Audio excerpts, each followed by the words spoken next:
Isang maikling video lang mga kamamba. Dahil sa hiwalayan ng Katniel ay naisipan ko gumawa ng video kahit walang connect.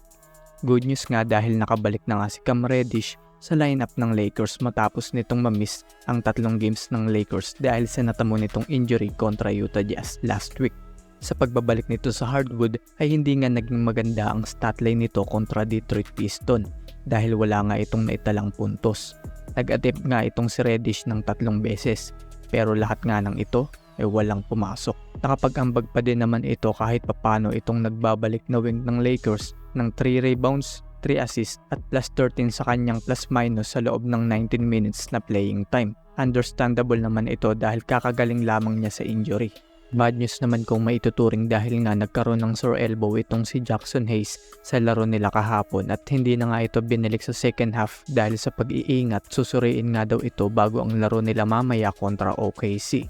Nakapagtala itong si Jackson Hayes ng 1 rebound at 1 block sa loob ng 7 minutes. Update naman kay Jared Vanderbilt. Bago nga magsimula ang laro nila kontra Detroit kahapon ay nagbigay ng update ang head coach ng Lakers na si Darvin Ham. Ayon sa kanya, ang injury ni Vando ay progressing according to plan. Sinabi rin nito na malapit na nga itong makabalik sa lineup ng Lakers. Ito nga pala ang magiging schedule ng Lakers ngayong December. Kaya sa tingin nyo mga kamamba, kailan ang posibleng pagbabalik hardwood ni Vando? I-comment lang yan sa ibaba at pag-usapan natin yan.